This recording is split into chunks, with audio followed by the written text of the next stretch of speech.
estuve recorriendo, recién hice un paneo de compañeros y compañeras que están ahí, y la verdad que es realmente estar en casa en una mateada, como en esos encuentros que hemos hecho en Piriápolis. Muchos de ustedes vinieron a Piriápolis, a mi casa, 2 o 3 veces, y bueno, habrá nuevos tiempos de venidas a Piriápolis, serán invitados de nuevo. Bueno, ustedes son los dueños de Piria. Y nos veremos en otros lados también, habrá tiempos nuevos, distintos. Pero estos son tiempos de mucha... también son tiempos de esperanza, tiempos dramáticos, pero también son tiempos de esperanza, en donde tener estos grupos, estos grupos de compañeros, compañeras de camino, pensando cosas juntos, y juntas me parece que es maravilloso también. Entonces también descubrir esa parte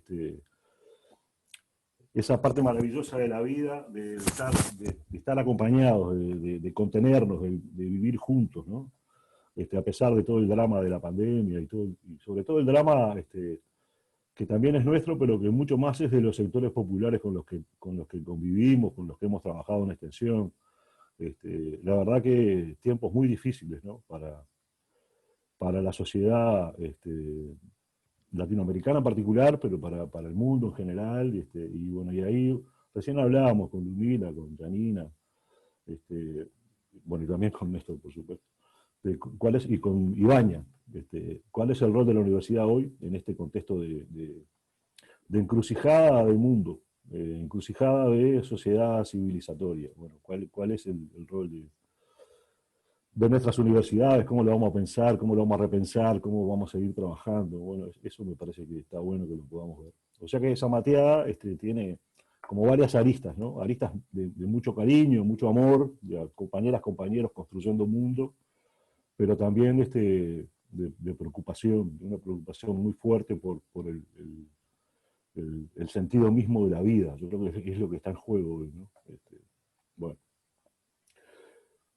Cortito para darle lugar a Néstor, que tiene una historia de vida mucho más larga, entonces va a utilizar más tiempo para contarla, se ríen. No, ¿cómo me conecté con la extensión?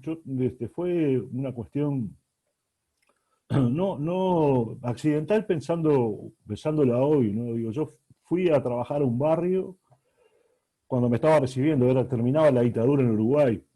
Por suerte salíamos de ese espantoso momento histórico de 13 años, de 12, 13 años de terror, y bueno, y arrancábamos una nueva vida en Uruguay, y yo en ese momento me estaba recibiendo, y en ese momento comencé a trabajar en un barrio con un grupo de compañeras, compañeros de Facultad Veterinaria, que trabajaban con lo que serían en Argentina cartoneros, clasificadores, decimos acá en Uruguay. Me fui a ese barrio a trabajar, pero no por una opción de trabajo popular, sino por una opción de trabajo, de aprender sobre el métier profesional. Esa es la exacta razón de mi ida al barrio. Y esa ida al barrio me conmovió. Esa ida al barrio me hizo hacer lo que soy hoy, que digo, mejor o peor, me hizo ser un tipo completamente diferente. Fueron esos sectores populares de la periferia de Montevideo los que me interpelaron, los que me pusieron contra las cuerdas de repensar la sociedad. Yo tenía algunos, durante la dictadura tuvimos, y sobre todo al final, en la lucha que gestaron muchos movimientos y organizaciones en Uruguay, había tenido alguna pequeña participación, pero una movida intelectual, política, ideológica, me la provocaron los sectores populares con los cuales fui a trabajar, pero sin pensar expresamente en ellos, sin pensar específicamente en ellos. Y bueno, en poco tiempo me di cuenta con las compañeras y compañeros que trabajábamos en el barrio. Además trabajábamos con un cura. Yo no tengo una historia ni católica ni cristiana, en mi familia sí, pero no personalmente, que tenía una organización, el cura Cacho, Isidro Alonso, un tipo maravilloso el cura, amplio, amplio y libertario. Y de alguna forma, bueno, esas fueron las cosas que me sacudieron, ¿no? Que me movieron el piso. Y entonces cuando uno piensa en la extensión y dice, bueno, tenemos que tener muchas estudiantes trabajando en territorio, y sobre todo desde el primer año. Eso lo hemos venido diciendo por convicción desde hace yo diría hace décadas ya, a esta altura, Sí, claro. de eso.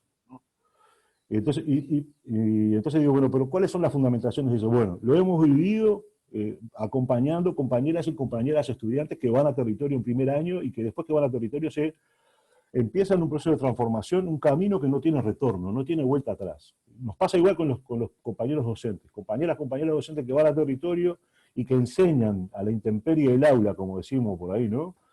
Que después dicen, bueno, yo de esta forma no quiero dejar de trabajar, porque yo prefiero hacer un poco más de esfuerzo tanto en la planificación como en la ejecución de lo que es mi tarea docente, pero trabajar con estudiantes motivados y estudiantes que no van a estudiar porque simplemente yo les voy a plantear un texto, sino que van a ir a buscar activamente un texto, un profesor, otro compañero, otra compañera, para resolver un problema que vieron en el territorio con un actor social, con una compañera de un movimiento, que les planteó un problema que de repente no conocían o que de repente lo conocían pero desde otro lugar. Entonces, esta historia personal, que la voy cortando acá para escuchar a Néstor, yo personalmente no sé la historia de Néstor, de cómo llega a la extensión, y lo voy a escuchar con el cariño y la atención y la amistad que tenemos, pero para mí fue como un encuentro, iba a decir demoledor, el Sí, encuentro claro. con los sectores populares, porque me deconstruye.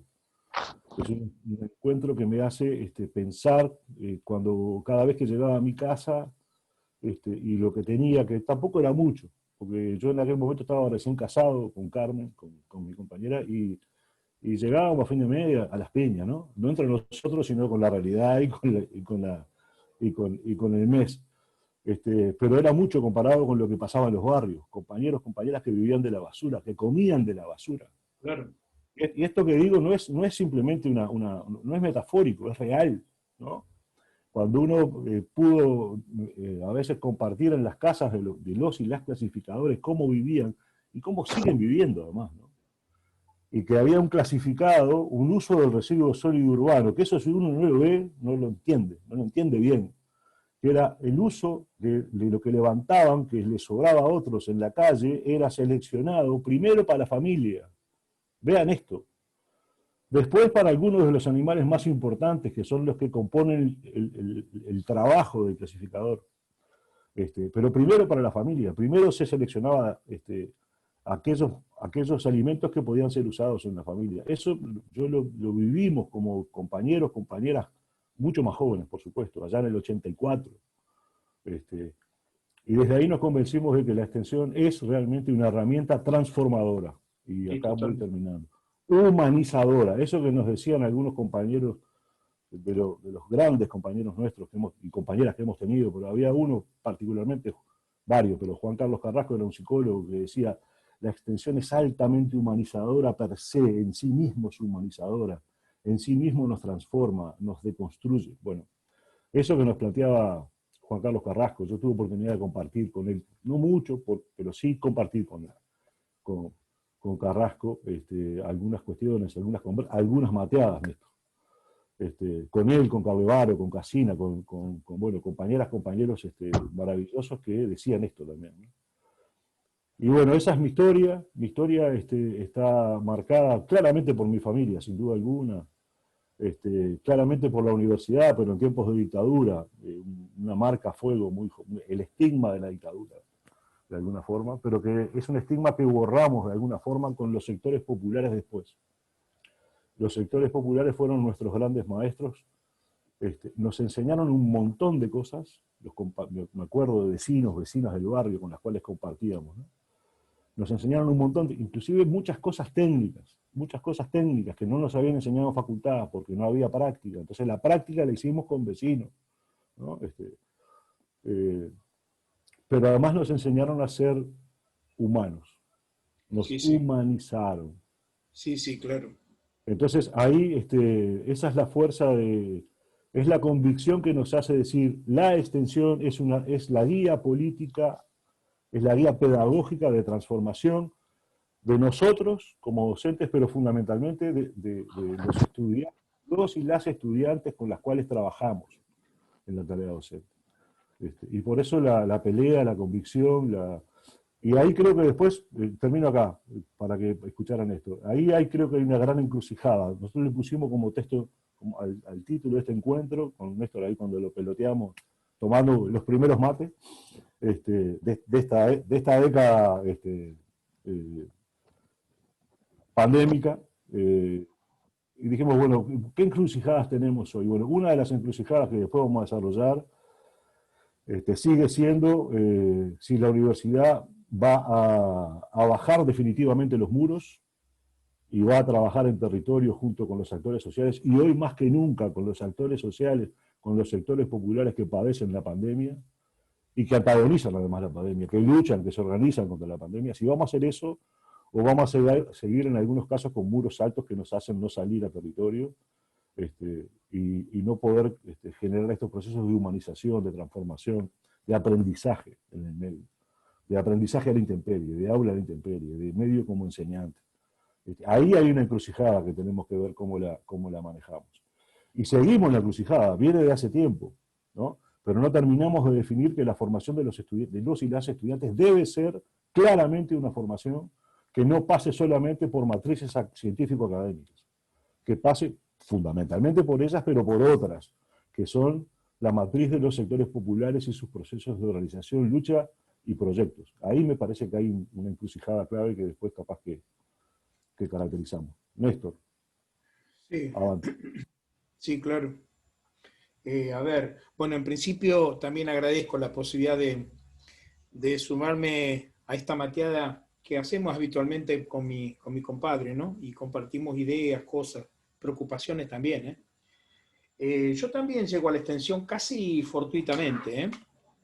Yo con el regreso a la democracia tuve la oportunidad de participar y la verdad que fue una experiencia fantástica de vida, ¿eh? Que me pegó fuerte como miembro del equipo fundador del Colegio Iria, Arturo Iria, que es el colegio secundario de nuestra universidad pública, ¿no? Y a partir de ahí empezamos con algunas experiencias en territorio para mirar la realidad con otros anteojos, ¿no? Con otros lentes. Y a partir de esa perspectiva uno empieza a recorrer y recorre la realidad, pero recorre también la realidad en función de lo que le pasa a los estudiantes, cuando forman parte de esa realidad. Entonces uno se va como confirmando permanentemente con la vista de los demás. Yo digo, es fantástico esto que traía Humberto, que también forma parte de mi historia. Yo me conmoví con la conmoción de los demás, en particular de los estudiantes más jóvenes, que veían que estaban formando parte en un entramado del que hasta ese momento no conocían, no habían formado parte.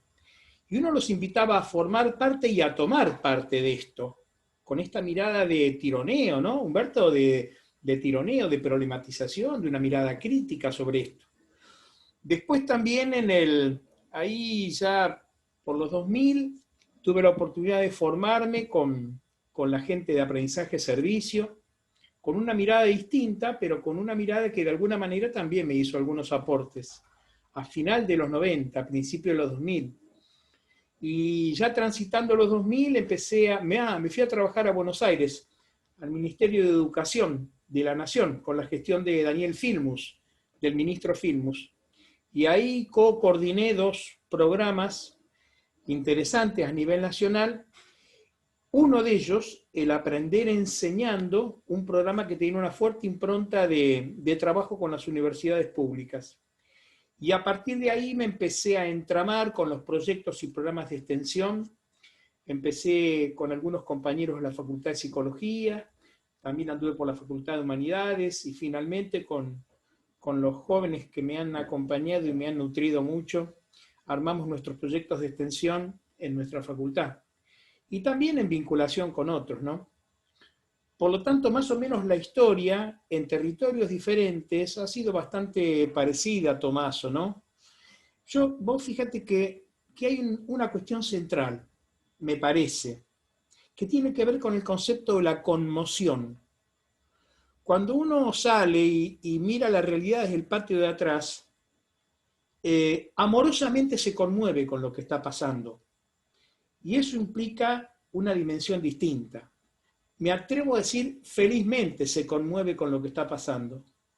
Por lo tanto, me parece que 2 o 3 cosas que vos traes que tienen que ver con la historia común, compartida de un lado y del otro, aparecen cuestiones muy fuertes. La idea de la conmoción es central. La idea de trabajar todo con los y las estudiantes. Algunas veces, mateando, decíamos, Humberto, sin estudiantes no hay extensión, ¿no? Sin estudiantes no hay extensión. Yo digo porque de alguna manera uno de los sentidos centrales del deber ser de la extensión desde perspectivas críticas es que necesariamente se construye con las y los estudiantes. Pero fíjate, cuando digo digo con un tipo de participación concreta, protagónica, comprometida, crítica, bien participativa de los y las estudiantes. Y esto de alguna manera, me parece, que nos invita, si aceptamos el convite, pero nos invita a repensar un poco el lugar de educadores, de docentes, pero también nos invita a pensar el lugar de universidad, pero también nos invita y nos invita y nos invita.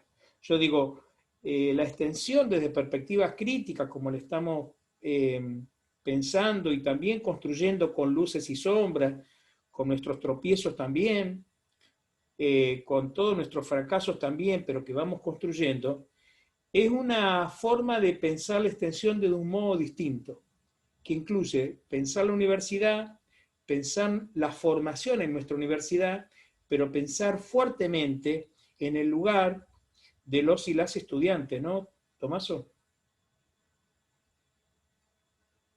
Totalmente, Néstor. Vos sabés que esto que vos traes, bueno, digo, en donde hay mucha coincidencia lo que vos traes, ¿no? Pero me hace acordar, me hace pensar, digo, bueno, ¿cómo formar en este caso, ¿no? Digo, bueno, porque ir al barrio, ¿no? Pero, y esto de la conmoción, cuando uno genera procesos reales de conmoción nuestra, de los equipos nuestros, de docentes universitarios, junto con estudiantes. Y son los procesos de convivencia. Me parece que es ahí donde aparece lo que se llama, lo que hay algunos que dicen, y lo dicen muy bien, diálogos de vivires, ¿no? Donde generamos, procesamos, generamos espacios donde hay diálogos de saberes y de vivires. Ahí me parece que, entonces, revisando para atrás, ¿no? Cuando vos traías esto, ¿no? De aprender con los estudiantes cómo se conmovieron, me vinieron inmediatamente las experiencias de convivencia. Y bueno, ¿cuándo hicimos procesos que realmente nos conmovieron con estudiantes? Esto me parece que es interesante para pensarlo, porque de alguna forma nos debería, por lo menos a mí, me dice por dónde seguir caminando, ¿no? Por dónde seguir insistiendo, por dónde seguir profundizando. Entonces, bueno, me acuerdo, a nivel rural, por ejemplo, digo, cuando nosotros podíamos pasar de cuestiones técnicas, tecnológicas, a cuestiones que sean mucho más profundas y significativas, y ruptura con la fábrica de profesionales, ¿no? De la que habla Claro, Carlevaro. ¿Dónde generamos la ruptura? ¿Dónde rompemos el molde de la formación técnica? No para desconsiderar la formación técnica, no estamos hablando de eso. La formación técnica es importante, pero la formación técnica sola poco vale. Vale, pero si es acompañada por una formación en profundidad que tiene que ver otras aristas, otros costados, que son mucho más profundos y que tienen que ver con proyectos de vida mucho más interdisciplinarios. Entonces, ahí pensando, bueno, ¿cómo conmovíamos a algunos estudiantes, a algunas estudiantes? Convivencia en las casas de la agricultura familiar, de las familias de los agricultores, de repente trabajando juntos, de repente teniendo una fiesta juntos, de repente compartiendo cuestiones que tienen que ver con cómo procesar un proyecto económico, cómo ordeñar juntos, cómo hacer un queso juntos, cómo salir en un tractor y ver cómo hacemos, cómo hacer una fiesta. Bueno, esos son los momentos de alta conmoción y de aprendizaje, que son aprendizajes significativos y abren a nuevos aprendizajes significativos. Y eso nosotros lo vivimos durante mucho tiempo en espacios organizados, pero no con la política de algunos movimientos sociales, como por ejemplo después pudimos hacer al final, en los últimos 10 años hemos hecho, con algunas compañeras, algunos compañeros, incursiones fuertes en el movimiento Sin Tierra, ¿no? Y nos hemos ido a trabajar al movimiento Sin Tierra. con estudiantes de veterinaria, el Movimiento Sin Tierra, con estudiantes de agronomía, el Movimiento Sin Tierra, y llevando y yendo nosotros con estudiantes a meternos en el proceso formativo de los gurises y las gurisas del Movimiento Sin Tierra, estudiando agronomía, estudiando veterinaria, y en los asentamientos del Movimiento Sin Tierra. Yo quiero decirles que si uno teóricamente ha visto por ahí de que realmente los movimientos sociales son grandes maestros de formación, yo lo he comprobado empíricamente, para hablar de una manera científicamente cuasi positivista. Hemos comprobado, porque cada vez que hemos vuelto de procesos en los que convivimos en los asentamientos del Movimiento Sin Tierra con estudiantes, de que los procesos de conmoción fueron maravillosos en los gurises y las gurisas. Fueron capaces de abrirnos, fueron capaces de generar aquellos procesos de concientización de los cuales hablaba Freire, que los generaba la experiencia misma. Bueno, esa experiencia había realmente pasado por las gurisas y los gurises con los cuales habíamos trabajado. Entonces, eso me parece que nos tiene que hacer pensar esto que vos traías, Néstor, bueno, cómo hacer, cómo seguir haciendo. Bueno, y hay otras experiencias. Inclusive, bueno, hay metodologías de convivencia, de inmersión en territorio, sí, claro, ¿no? En Brasil hay inclusive hasta compañeros que han trabajado teóricamente esta idea. Pero lo que quiero decir es que, bueno, esto que nos pasó a vos y a mí, también lo comprobamos en nuestras compañeras, compañeros estudiantes, y me parece que es una cuestión que hay que profundizar, que hay que seguir trabajando, hay que tener condiciones para eso. Para eso tenemos que tener, y con esto te doy paso a vos para que sigas, condiciones políticas en las universidades para poder hacer estas cuestiones, para poder reconstruir currículas, para poder reconstruir planes de estudio, para poder reconstruir tiempos curriculares, para poder interdisciplinar las prácticas de los docentes y de los estudiantes, para poder desterritorializar la universidad, llevarla al territorio, sacarla del territorio intramuros, meterla fuera. Y eso precisa una polenta política que hoy me parece que en algunos lugares tiene un poquito más de fuerza, pero en general me parece que todavía no hemos construido, estamos en camino, lo veo positivamente, de construir alternativas políticas fuertes que puedan permitir romper con la fábrica de profesionales. Sí, dale, claro. Néstor. No, te decía que ya lo hemos charlado esto muchas veces, pero ¿cuándo fue la última vez que tomamos mate así en forma presencial nosotros? Me parece que sido el año pasado. Romina ahí, capaz que Romina nos ayuda. Me parece que fue el en año San pasado. Juan, a esta altura. Puede ser, sí. No, después hubo un encuentro, Sí. otros encuentros. Sí. Pero No, San Juan, ahí sin duda.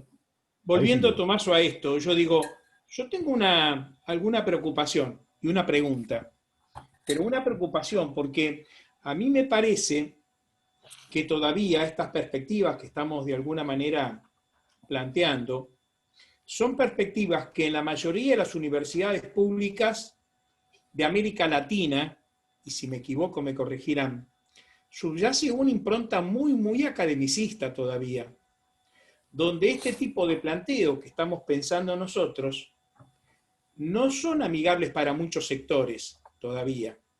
Y hablo de la universidad pública. Es más, te digo, estoy seguro que en algunos países esta mirada es claramente resistida, fuertemente resistida. Por lo tanto, me animo a pensar, Tomaso, es que me parece que esta perspectiva que nosotros intentamos pensar un poquito y trabajar modestamente, todavía tiene que dar mucha batalla, en especial hacia adentro de nuestras unidades académicas. Me parece a mí, Tomaso, que todavía tenemos mucha batalla que dar hacia adentro de la academia más tradicional, hacia adentro del academicismo. Esa es una preocupación que tengo. Y en clave de pensar la encrucijada, y llegaremos, me parece que yo lo dejaría como un tema para que discutamos y abramos un poquito la mirada con otros compañeros y compañeras que nos están escuchando. Me gustaría escucharlo, pero claramente creo que tenemos que batallar hacia adentro. La pregunta, Tomaso, La pregunta es, vos que tenés tanta historia con trabajo con los sectores subalternizados, en particular con organizaciones y movimientos sociales, ¿cómo viven, en términos generales, claro, en términos generales, la presencia de la universidad desde esos lugares, desde los movimientos y organizaciones sociales? Según tu experiencia, cómo se vive esto, Tomaso? Y es bastante variable. Depende mucho de cómo son los vínculos. Cuando uno tiene vínculos de confianza con los movimientos sociales y uno... eh, yo, por ejemplo, con el caso del MST no tengo experiencias de grandes números de estudiantes, ¿no? De compañeras, compañeros. Digo, hemos ido siempre en pequeños grupos. Pero lo que hemos ido haciendo, porque yo digo, de alguna forma, algunas compañeras, compañeros y yo tenemos un trabajo de hace, trabajo no, un estar cerca, un ser amigo del movimiento, para hablar del movimiento Sin Tierra en particular, de ser amigo del movimiento Sin Tierra de hace más de casi 20 años. Entonces hay un nivel de confianza en el cual cuando los compañeros saben que hay algún compañero que va recomendado por nosotros, por ejemplo, particularmente, no sé si está Yelena ahí, es una compañera de veterinaria y de psicología con la que igual hemos trabajado juntos. Cuando van compañeros y van con nosotros, es como que vayamos nosotros. Entonces hay un nivel de confianza, inclusive en los asentamientos. Eso, este movimiento, que es una maravilla, con todos los claroscuros que tiene el MST, pero es una maravilla el movimiento, eh, sabe quiénes van. Y lo reciben siempre bien, inclusive sabiendo que a veces hay aportes y a veces no, y a veces porque lo que está claro en estas oportunidades es que siempre uno se lleva, se trae mucho más de lo que deja en estos casos. Seguro. Probablemente deje algunas cosas, sí, yo creo que sí, algunas veces dejamos algunas cosas, inclusive alguna cosa técnica, algún proceso de acompañamiento, pero el nivel de formación que nos traemos cada vez que vamos a estas instancias siempre es mucho mayor de lo que dejamos. Ahora, una de las cosas que dejamos es el vínculo, es un vínculo amoroso, ¿no? Hay un vínculo de amor ahí entre hombres y mujeres que tienen horizontes, perspectivas de búsqueda relativamente comunes, que sueñan con sociedades nuevas, que sueñan con, como decía Freire, con sociedades reinventadas, que no son iguales todas, pero que tienen muchos puntos de toque, muchos puntos de contacto. Entonces me parece que cuando eso está, se sabe, se entiende, y se sabe que no va a haber, que difícilmente haya traición. Lo pongo medio en dramático, pero difícilmente haya traición en este vínculo. Entonces, cuando esa confianza política está dada, uno puede ir a visitar, uno puede pedirle, por ejemplo, a compañeras de un asentamiento que reciben a un grupo de estudiantes, o inclusive de trabajadores, porque lo hemos hecho con trabajadores, esto también, para mostrar las experiencias, y el regocijo es mostrar y no recibir. Es decir, lo que reciben es poder mostrar lo que están haciendo, cómo procesaron, qué dificultades resolvieron, cómo antagonizaron, cómo construyeron lucha, cómo construyeron alternativas. Y Sí. bueno, lo que está claro es que hay que entender la historia de ese movimiento, de ese grupo con la universidad, que no siempre es esta, ¿no?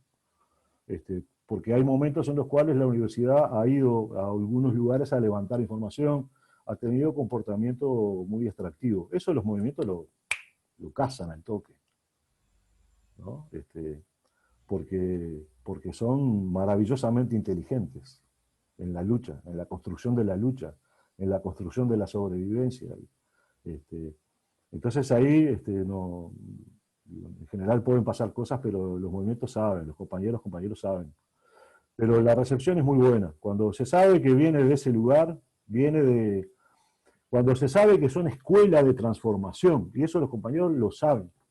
En el caso del MST, cuando uno va a un asentamiento, los compañeros por ejemplo, históricamente el MST ha armado los estadios de convivencia, así les llaman, donde van estudiantes de toda América Latina a convivir en un asentamiento, a trabajar, a vivir, a hacer fiestas, a hacer música, a hacer teatro, a convivir, y son un espacio de, bueno, pasa lo mismo con el zapatismo, ¿no? Pero en el caso del MST, esto tiene mucho más de décadas de trabajo, en donde el MST se transforma en una escuela de formación para estudiantes, una escuela Claro. política también académica. Pero quería quería decir otra cosa que me olvidé ahora, y es un proceso de la vejez que avanza rápidamente. Me voy a acordar en otro momento, pero esto que traes me parece que es bien importante. Depende mucho de cómo son los vínculos. Ahora, está bueno que podamos tener esos vínculos de diálogo, de vivir críticos, ¿no? En donde eh, podamos aprender y también alguna cosa enseñar. Bien. Yo estaba Eso creo que, pensando, Tomaso, pero mira, es mínimo. Lo que escuchando, enseñamos es mucho menor a lo que aprendemos, ¿eh? Siempre. te vengo escuchando, Tomaso, bueno, hace mucho tiempo, pero en este ratito te vengo escuchando y con mucha frecuencia estás hablando de conceptos que tienen que ver con el aprendizaje, lo que pasa en el entorno, ¿no? Y claramente pasan cosas fantásticas, cosas en singular, que solamente pasan cuando uno toma contacto con el entorno. Yo digo, la pregunta que yo me hago permanentemente es, decime un poco tu experiencia, ¿no? Pero me gustaría ver, porque aparecen como dos tendencias, y yo te confieso que en la práctica no tengo el punto de partida necesariamente claro. Lo que sí tengo claro es esta idea del tránsito espiralado, ¿no? Entre la Sí. teoría y la práctica, y jugar con el aula y jugar con el patio, ¿no? Esta idea de por dónde la arrancamos.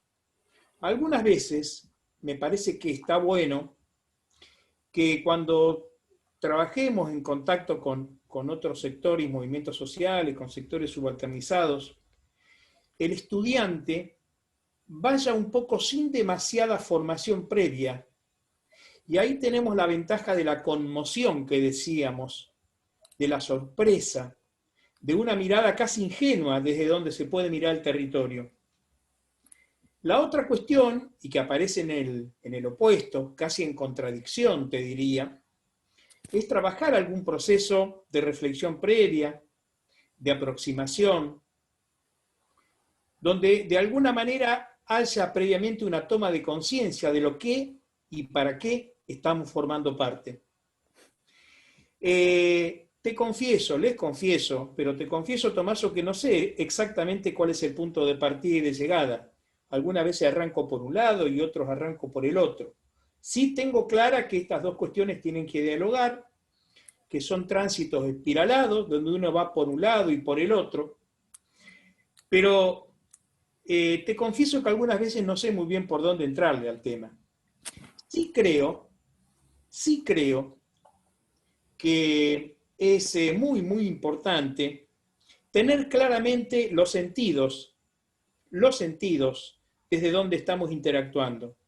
Yo digo, nuestras intervenciones nunca deben ser asistencialistas, nunca deben ser espasmódicas, vamos, aparecemos, hacemos lo nuestro, desaparecemos sin dejar rastro, y la universidad pública en general tiene que dar cuenta de esos procesos, ¿sí?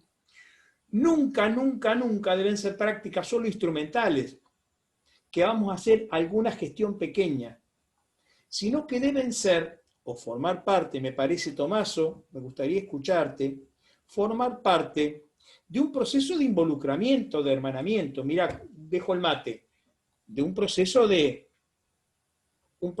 amoroso de involucramiento. De eso sí tengo claro. Y algunas cuestiones están un poco más oscuras. Retomo el mate. ¿Sabés qué buen mate estoy armando, Tomaso? No me lo No, no, criticarías este mate, ¿eh? no voy a hacer público algunas cuestiones que conozco de tu pasado mateínico. Mirá, si vos decís todo lo No, que sabés, no, yo no, no, no. Vos te decís lo que contesto sabés. con la mitad de lo que sé, Tomaso, ¿eh? Para que esto parece secretos en la montaña, la gente va a empezar a pensar cosas raras. Buenísima esa Eh, película. sí, muy buena. Bueno, Una cuestión, una reflexión que no es mía, que es de los equipos con los cuales hemos trabajado. Todas las reflexiones son de los equipos, ¿no? Este, Nosotros en general, y además a mí me parece que depende del lugar en donde depende un poco del lugar de donde estamos a nivel de la universidad.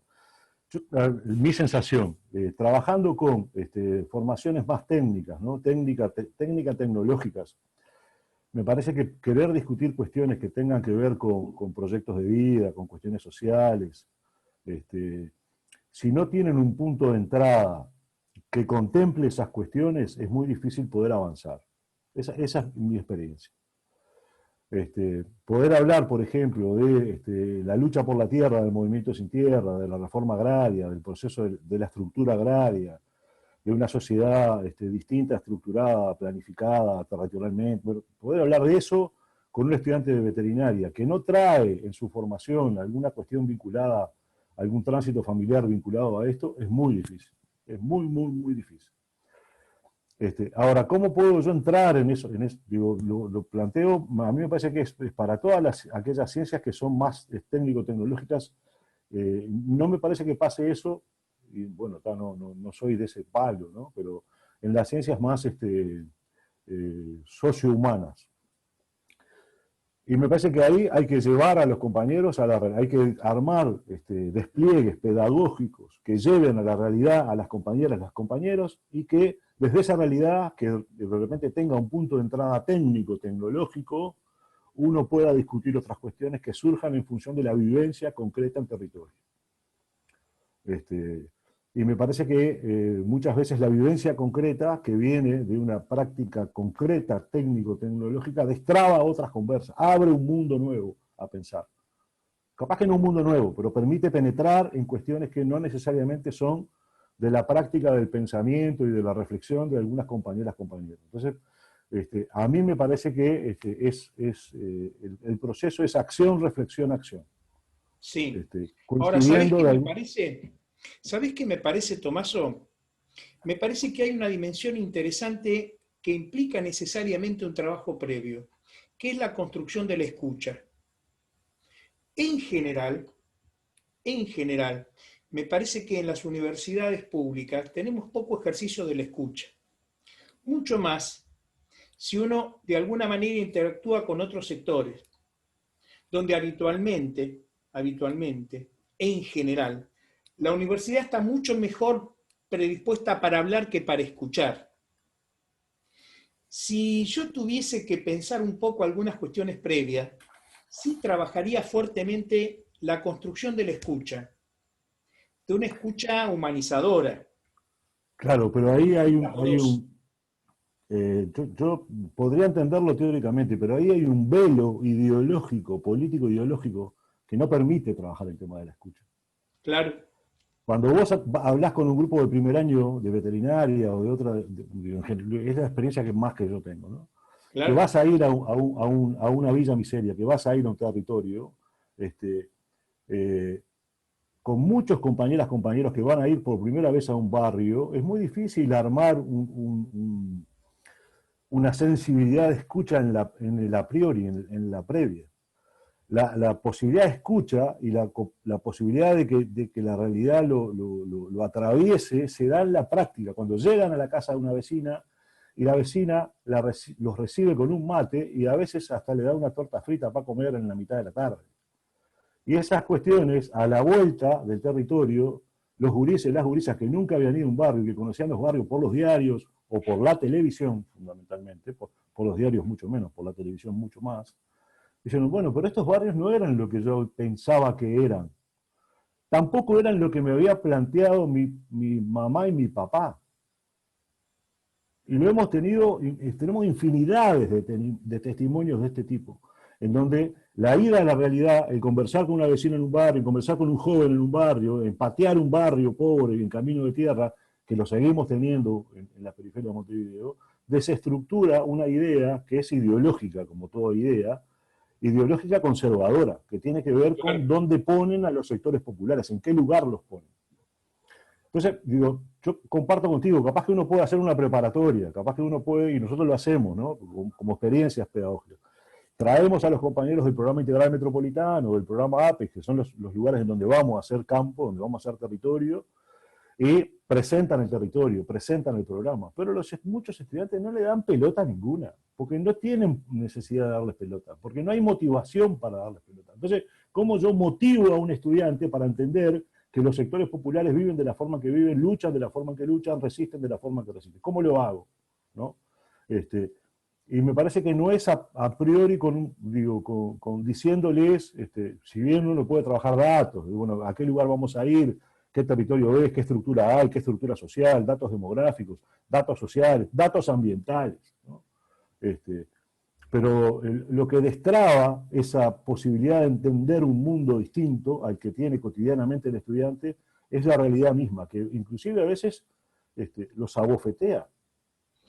Claro, Como básicamente me que, abofeteó a mí la realidad del Cante cuando fui en el 84.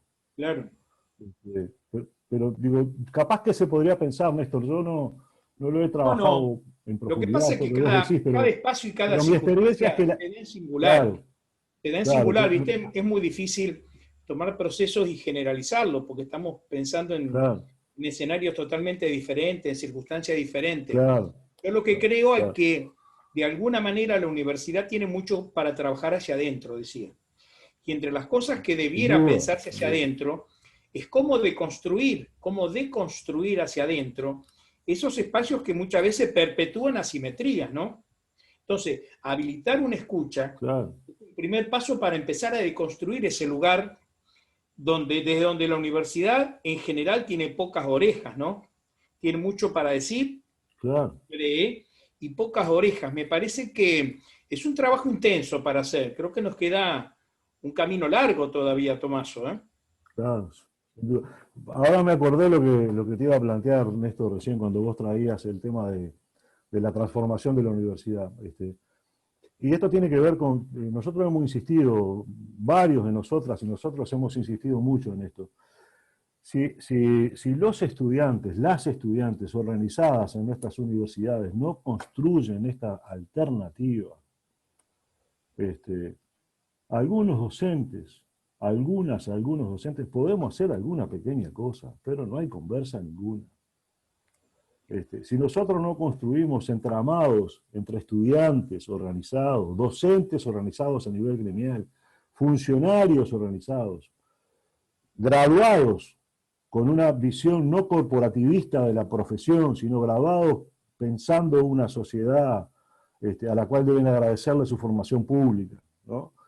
Y los movimientos organizacionales, si no armamos ese grupo sujeto, ¿no?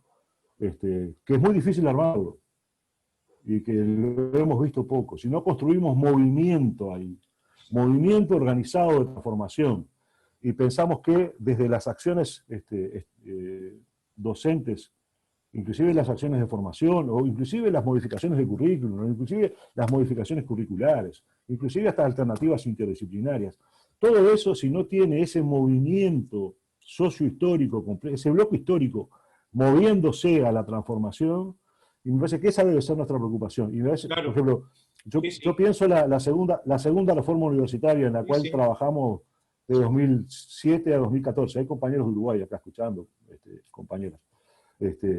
Fue una propuesta interesantísima, encabezada por Rodrigo Arocena, un Claro, sí, monstruo, sí. un Bueno, Arocena tiene una compañero. ventaja importante ahí con su secretario de extensión, ¿eh? Sí, esa fue una rémora para él, pero bueno. Este, El secretario de no, extensión de pero Arocena no, fue mi compadre Tomasino, que de alguna y manera, bueno, sí, bueno, tiene que ver con viejas buena parte historias. de estos procesos de curricularización que se están No, dando en América Latina. La pregunta, claro. Tomaso, vos que No, sos pero un... una síntesis final con respecto a esto. La ¿Sí? idea era maravillosa, la idea venía de los estudiantes, era una idea estudiantil, de alguna forma, que Rodrigo recoge, y bueno, también de él, ¿no? Sin duda. Que después muchos de nosotros nos subimos, pero esa idea no tuvo cuerpo, no tuvo movimiento.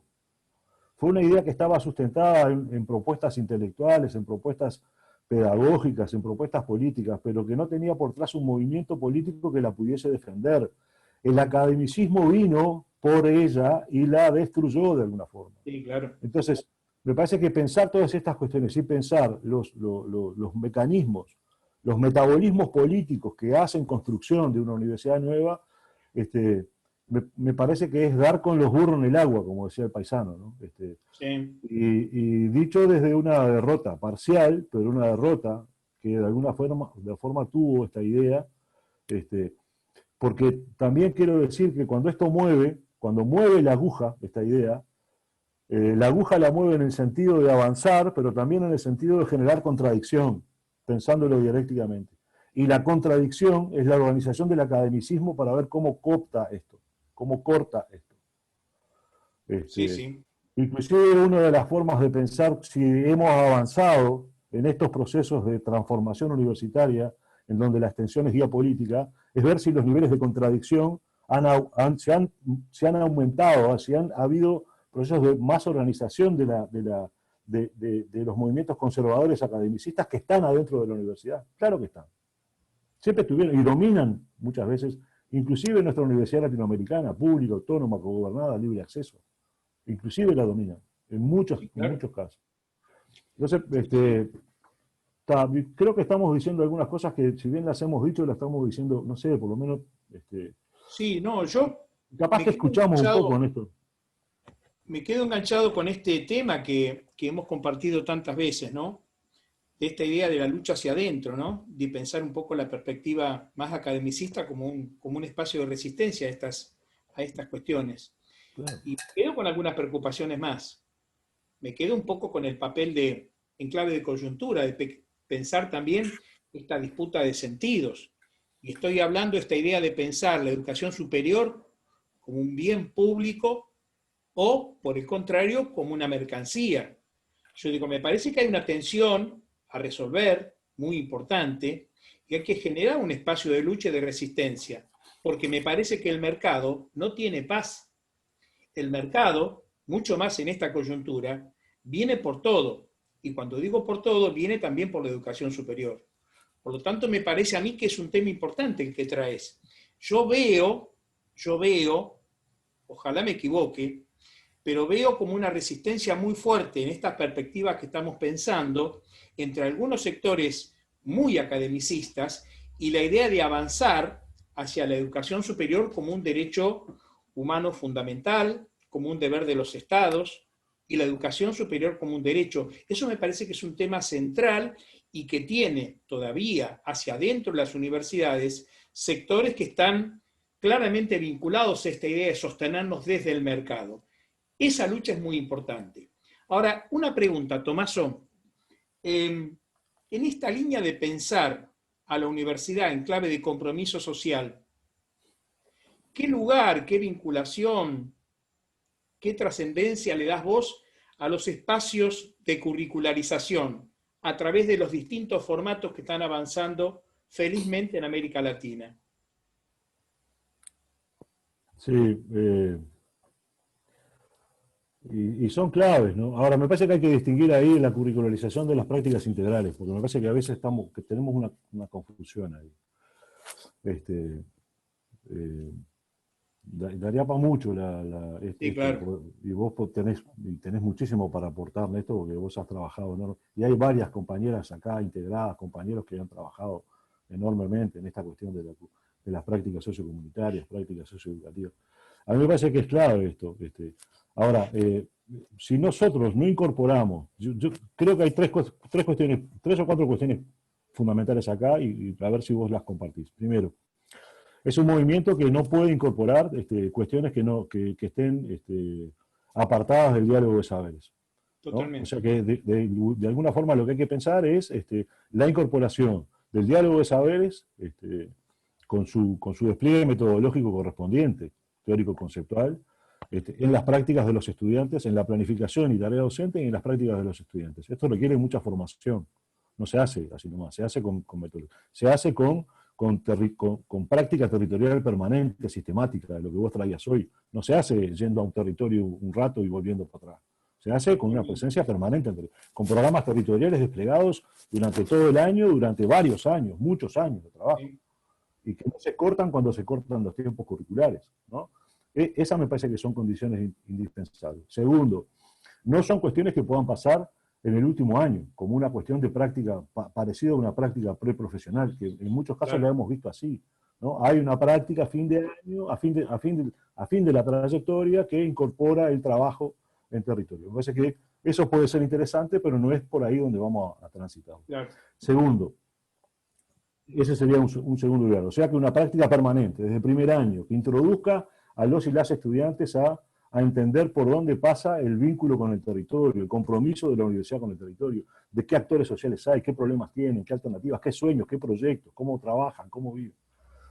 Eso me parece que es clave desde el primer año. Eso implica tener presupuesto. Hay que discutir presupuesto en la universidad para hacer esto.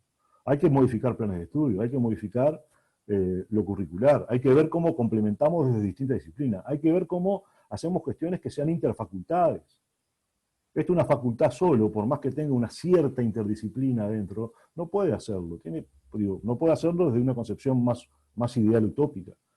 Bueno, ¿cómo hacemos para generar estas cuestiones desde la multiprofesionalidad y la multifacultad trabajando juntos? Y después me parece que una de las cuestiones claves es que esto no se hace sin los movimientos sociales. Yo no creo que curricularizar prácticas que están sueltas en territorio, porque y no solamente curricularizar dándole créditos, generando acreditación con créditos de prácticas en territorio, sea una cuestión que nos genere un avance muy importante en la universidad. Y lo otro que creo, y es una cuestión que me gustaría verla con más profundidad, espero que a mí nos preocupa a muchos de nosotros, es que nosotros no podemos hacer esto con docentes especialistas en extensión. Sí, claro. Que esto tienen que hacerlo la mayoría de los y las docentes de nuestras facultades y universidades.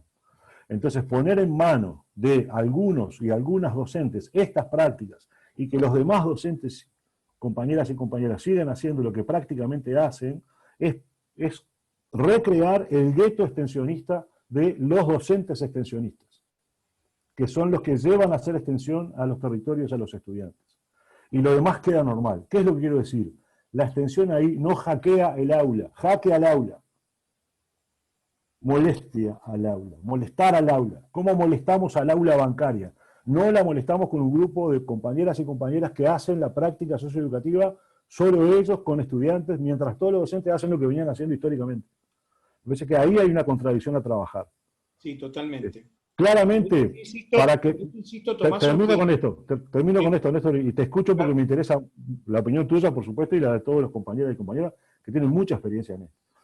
Me parece que si esto no lo procesamos así, esto requiere mucha formación, requiere acompañamiento, requiere que haya compañeras que tengan experiencia en extensión, pero que no sean los que carguen la mochila de la extensión en la universidad o en la facultad. Si hacemos eso, va a haber mochilas extensionistas y va a seguir habiendo docentes investigadores.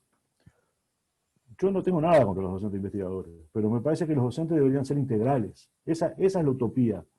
La docencia integral implica que los docentes enseñen en grado o posgrado, que investiguen, que produzcan conocimiento y que trabajen en la extensión en territorio, en organizaciones, en una escuela, en cualquier lugar en donde puedan ejercer diálogo de saberes con otros.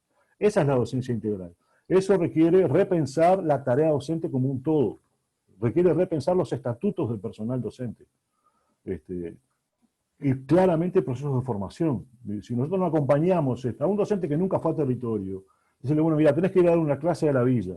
No va, o no quiere ir, o si va forzado. Y claramente es así. ¿Quiénes son los que vamos generalmente a estos lugares? Los que nos sentimos como pez en el agua ahí. Los que hemos ido a anfibios toda la vida. Los anfibios toda la vida son los que vamos a territorio. Pero uno no puede pedirle que sea anfibio a un compañero que siempre vivió en el medio terrestre, que vaya al agua, que vaya a otro lugar. Eso me parece que merece que lo... Yo insisto con esto. Estoy medio como exaltado, me noto como exaltado, pero les pido perdón. Me di cuenta recién que estaba como medio no, que excitado, yo tengo la sensación... Pero sos vos, Néstor, sos vos que me haces poner nervioso. No, tengo la sensación de que todavía la batalla para adentro va a ser una batalla monumental. Puede parecer un poco escéptica mi perspectiva, pero de alguna manera conservo un poco una mirada esperanzadora, claramente esperanzadora. Lo que tengo claro es que hay mucho para trabajar hacia adentro, mucho hacia adentro, porque hay que generar una contracultura de esta idea del compromiso social de las universidades, disputar sentido de las universidades. Y esto hacia adentro es una tarea larga, intensa, totalmente trabajosa. Néstor, ahora, a ver si estás de acuerdo con esto.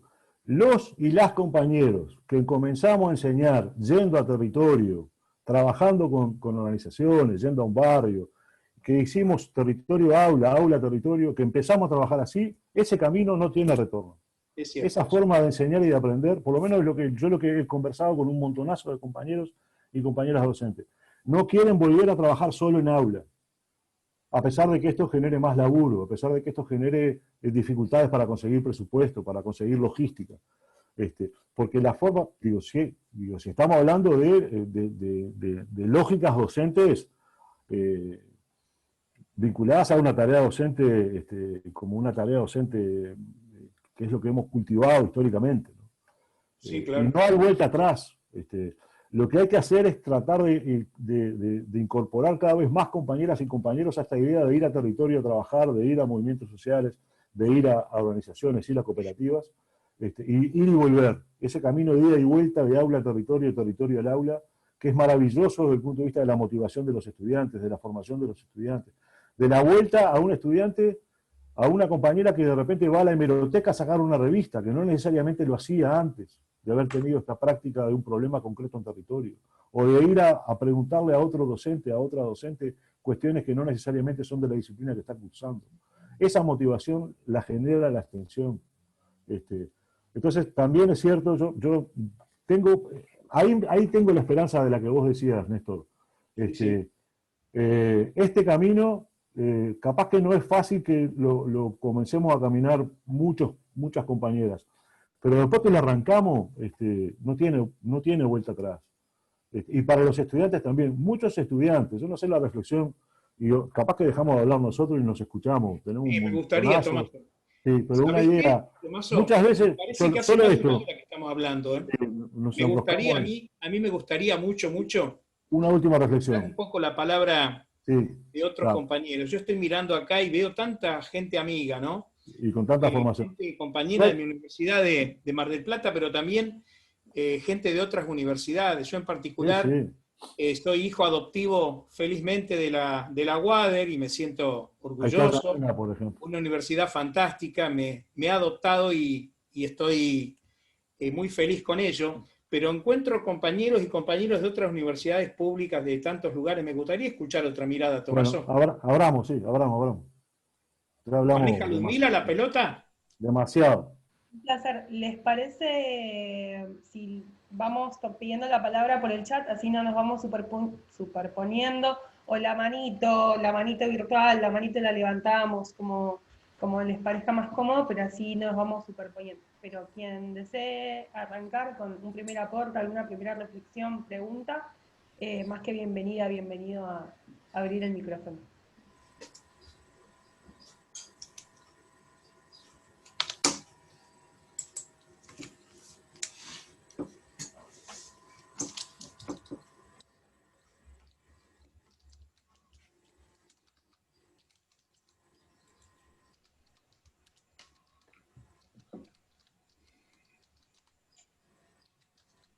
Mientras tanto, hasta que nos animamos a tomar la palabra, tal vez, no sé si alguien me... Mila, Sí. Alejandro habla. Bárbaro, Alejandro, no te vemos, pero está... Ahí está, ahora me puse. Sí, ahora sí.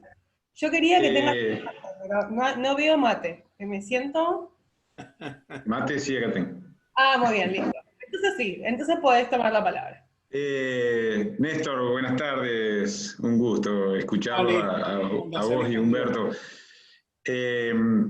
Hoy escribí ahí en el chat, me gustaría por ahí si Néstor también, Humberto también lo tiene. Se usa mucho la palabra trazabilidad y por ahí lo desarrolló Humberto, que no es lo mismo el docente que empieza a trabajar en territorio porque no quiere volver al aula sin seguir en territorio. Pero se usa mucho la palabra trazabilidad y si ha sido posible en esos estudiantes que empezaron a trabajar en territorio, alguna vez se fueron como egresados de la universidad, como profesionales o el título que hayan recibido, y si saben que en su vida profesional o en su vida laboral, a veces en algunos casos como terminaron siendo funcionarios, algunos pueden haber terminado funcionarios de gobierno, otras veces simplemente profesionales reconocidos, o también pueden haber sido funcionarios judiciales.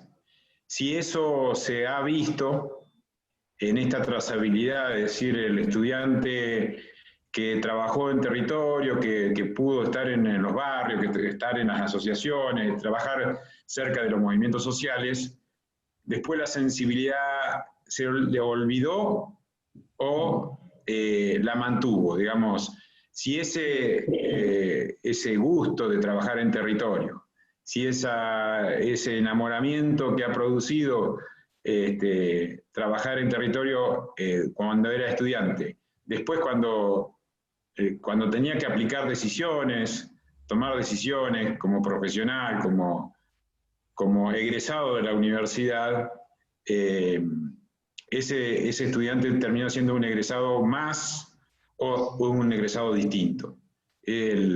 Porque a veces, en general, los que toman decisiones a favor y en contra de los grupos más vulnerables, lamentablemente son egresados de universidades.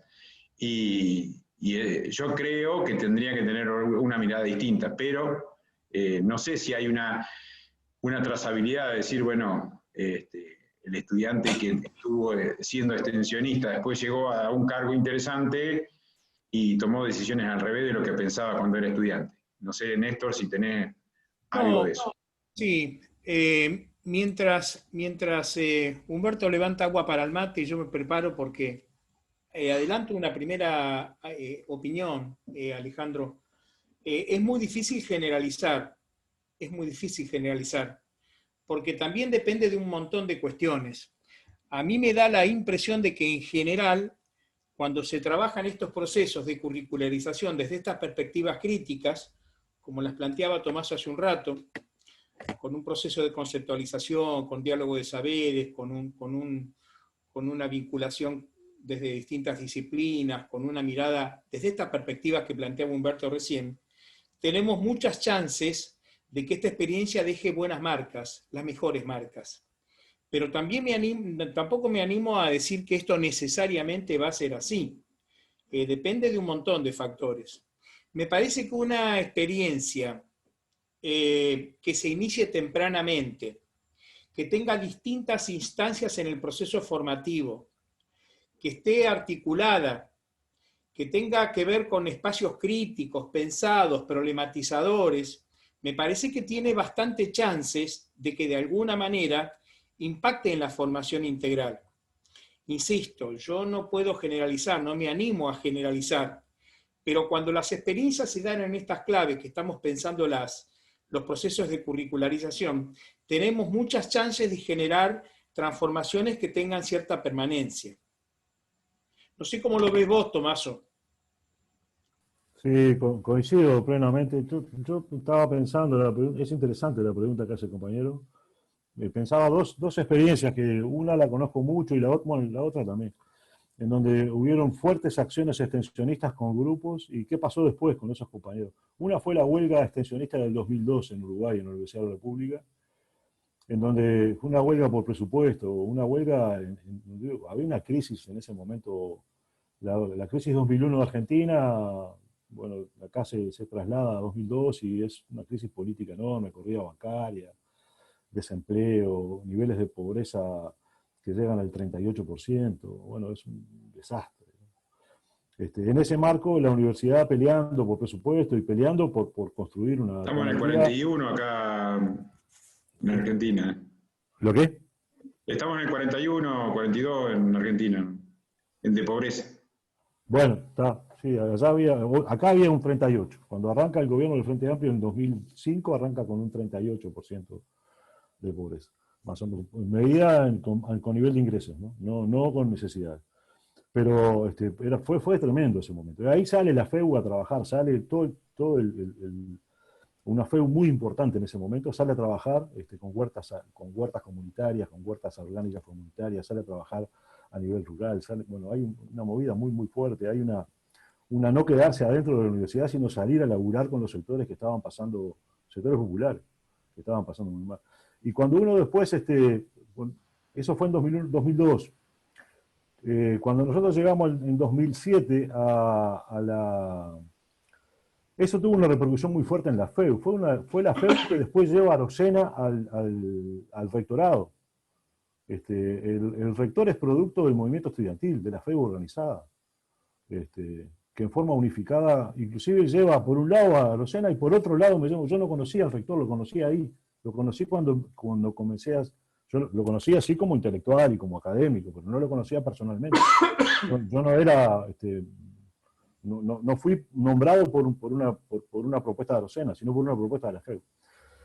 Y después lo que nosotros vimos, que cuando esa experiencia fue tan significativa que muchos de los compañeros que después construyeron la idea de extensión, aproximándose a la extensión dialógica, la extensión crítica, los centros de formación popular, el programa integral metropolitano, las prácticas integrales, vinieron de ahí. Eran esa camada de compañeras y compañeros que habían tenido esa experiencia maravillosa de trabajo en 2003, que se había mantenido. O sea que ahí, si vos me decís cuál es la trazabilidad, yo creo que ese proceso extensionista los marcó maravillosamente a los compañeros, y los hizo ser intelectuales. Hoy son los intelectuales que disputan universidad. Muchos de ellos hoy ya con maestrías, con doctorados, con una formación muy importante, disputándole el academicismo. Hoy los que le disputan el academicismo en parte son algunos de esos compañeros. Y lo otro que vi, cortito para seguir escuchándonos, es en un proyecto de extensión en el que trabajamos 8 años, proyecto en el medio rural, con compañeros que hicimos armas de aprendizaje de la extensión, que después se convirtieron en compañeros muy importantes a nivel de política pública, a nivel de colonización, a nivel del Ministerio de Ganadería. Bueno, yo después me convertí, de ese proceso pasé a ser prorector al tiempo. Si uno ve la trazabilidad de ese proyecto en el que participábamos 20, 30 compañeros, esos 20, 30 compañeros hoy ocupan lugares muy destacados, o ocuparon lugares muy destacados en la disputa de una universidad distinta, de una universidad popular. Entonces, esa es la experiencia de trazabilidad que tengo con 2 grupos de jóvenes, compañeros y compañeras que la extensión de esta forma, pensada de esta forma, los transforma y los coloca en un lugar de disputa muy importante, ¿no? Intelectualmente muy importante. Intelectuales orgánicos de la extensión, de alguna forma, de la universidad popular, para usar un término que los pueda designar, ¿no? Capaz que no es el más apropiado, pero para entender por dónde, qué nivel de formación generar. Gracias por las respuestas. Creo que fue como, a partir de esta palabra, como que se despertó todo un mundo a partir del cual reflexionar. Nos pedía la palabra María Elena Bustos. No sé si querés prender el micrófono. Hola, buenas tardes. Bueno, yo soy Tata, tengo el nombre María Elena Bustos por cuestiones de Zoom y reuniones laborales, pero soy Tata, soy de la Universidad Nacional de Tandil, o sea, de la UNICEN, de la sede de Tandil. Para mí es una alegría poder encontrarnos.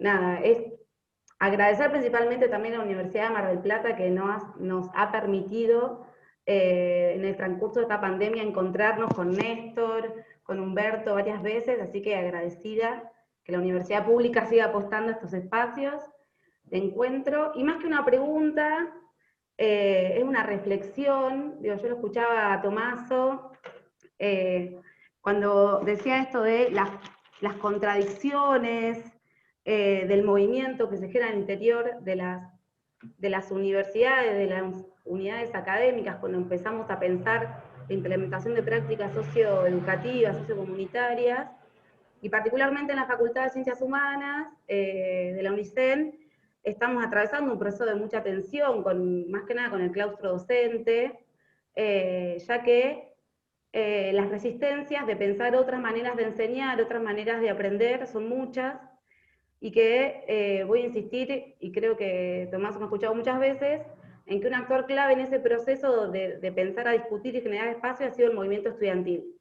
Nosotros en la facultad, por suerte, tenemos un movimiento estudiantil organizado y que nos ha acompañado y nos acompaña en dar esta disputa, que sabemos que es compleja, que tiene tensiones, pero que hemos avanzado. Estamos también en un proceso de que se están discutiendo nuevos proyectos, no, pero sí hay época de elecciones en muchas universidades nacionales, de cambio de gestiones, y este arco, si se quiere, academicista, está pisando fuerte y nos pone más, nos desafía a poder organizarnos mucho más y a poder generar un proyecto que entienda que la universidad es parte misma de la comunidad con la que viene trabajando. Y el desafío de poder pensar, cuando hablamos de los planes de estudio, cuando hablamos del perfil profesional, que no lo tienen que discutir solo, no lo tenemos que discutir solo docentes, sino que ahí también, digo, es un rol importante el de los estudiantes, las estudiantes, y también empezar a sumar en el proceso de organización a distintos movimientos sociales y a la comunidad misma. Nada, era poder pensar y contarles, digo, que las tensiones existen y que van a seguir existiendo, porque transformar la universidad desde el interior es muy compleja.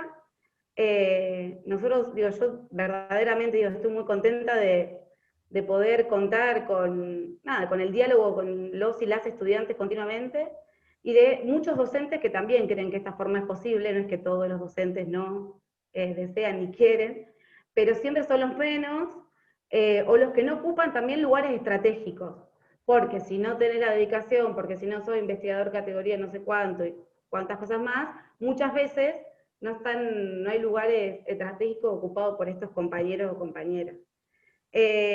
Bueno, nada, eso, y gracias por el espacio, y nuevamente a la Universidad de Mar del Plata por dejarnos compartir esta mateada. Acuerdo, Tata, acuerdo absolutamente con tu perspectiva y con tu preocupación. Yo te confieso que estoy especialmente preocupado con una idea de batalla que tiene que ser permanente, porque insisto, hay sectores que no se relajan, y nosotros tenemos que salir a disputar espacios. Me parece que estas ideas requieren que coordinemos, que nos organicemos, pero estos espacios hay que disputarlos, porque son espacios complejos, difíciles.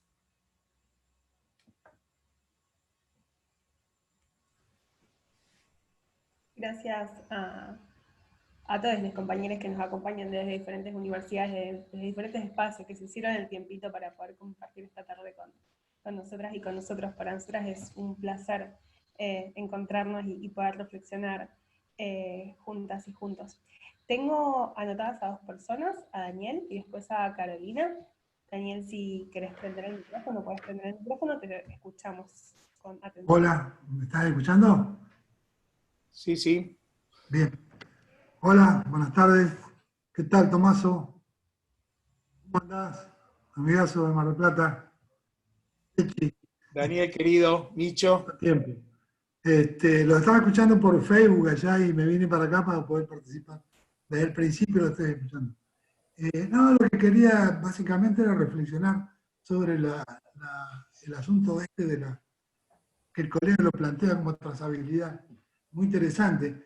Voy a una pequeña experiencia propia primero. Yo acabo pensando lo que iba a decir, acabo de darme cuenta que tengo 50 años en la universidad porque ingresé en el 70. Estudiante, ¿no? En Rosario. Y bueno, hace 50 años. Es un tiempo razonable como para hablar de trazabilidad, para ver para dónde fue cada uno después de tanto tiempo. Sobre todo que uno tiene más o menos cerca. Yo diría que la pregunta que hizo él es muy provocadora.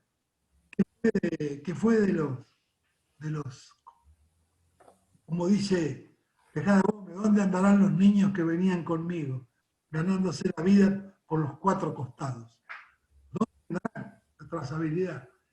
A mí me parece que digamos, yo militaba en el socialismo rosarino, enseguida, en el segundo año ya estaba ahí, y nos una reunión orgánica semanal en donde discutíamos y había una media hora que leíamos historia. El partido nos hacía leer historia y nos formábamos en historia económica argentina, Puigros. Es decir, yo agradezco infinitamente esas reuniones orgánicas, porque la verdad que siendo un pibe de 19 años, estaba empezando a recibir algún tipo de formación. La historia mirada desde donde la miraba Puigros no es la historia que nos enseñaron en el colegio, y realmente para mí fue extremadamente formativo. A mí me parece que esa movida con estudiantes que comienzan complementa el dicho de Tomasino, que también nosotros lo utilizamos todo el tiempo. O sea, vamos con los estudiantes a los barrios, vamos porque el impacto, la conmoción, como vos decías, que se produce es irreemplazable. Para mí me parece que la persistencia en el tiempo, y no voy a hablar de la extensión, yo no empecé mi carrera como extensionista, sino como militante. En realidad era un militante estudiante, y de alguna manera considero hoy que la extensión es el nuevo nombre de la militancia en la universidad. Además de otras militancias que también las hay. Pero digo, esa militancia casi planificada, organizada, con un proceso de formación para el militante, tiene una alta posibilidad de dejar estacas bien clavadas en la vida de una persona.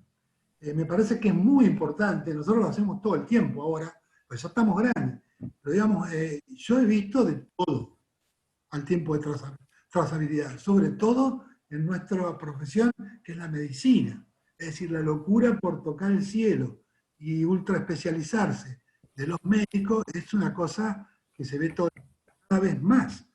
Cada vez estudiamos más de menos. Tampoco va a haber especialistas en el ojo derecho y en el ojo izquierdo. Digamos, la ultra especialización es un proceso que atenta contra esto que estamos mencionando, que el militante siga una práctica militante social a lo largo de su vida, porque la profesión le mete un desvío y lo lleva a convertirse en un facturador, porque es un objetivo del cual es muy difícil salir, muy difícil salir. Otras profesiones más vinculadas a la tarea social y al trabajo social son tan salvajes con esto, pero la nuestra, digamos, está como un horizonte la graduación, y de ahí para adelante empezar a una especialización preferente de las que son rentables. O sea, no la clínica que hay que atender gente del PAMI 400 por día, sino matar un aparatito, saber que lo enchufo son 1000 mangos. Entonces, yo he visto de todo, he visto transformarse militantes en facturadores, he visto otros militantes con una formación mejor desde el comienzo, que mantienen la ética de la militancia, por ahí en su profesión cotidiana y en su vida cotidiana no reproducen la vida de un militante, pero conservan las ideas, ejes centrales de la militancia, y hay otros que, los menos, entre los cuales, si ustedes me permiten, me voy a poner, siguen militando toda su vida, y cuando dan el último grito, sueltan la espada. Me parece que eso es la realidad, es lo que uno ha visto a lo largo de todos estos 50 años. Y para mí eso tiene mucho que ver con lo ambiental. Es decir, ¿qué nos viene de afuera? ¿En qué momento estamos y qué nos viene de afuera? Hoy, yo te digo, para nuestras profesiones hay un estímulo muy potente, que es la superespecialización. Es casi inevitable. Nadie quiere ser clínico. Nadie quiere ser pediatra, todos quieren ser especialistas, súper especialistas en esto y aquello. Si hay equipos médicos, mejor, porque se factura más, y es más simple ganar plata. Yo soy un médico que no ha ganado plata en su vida. La verdad que no he ganado plata.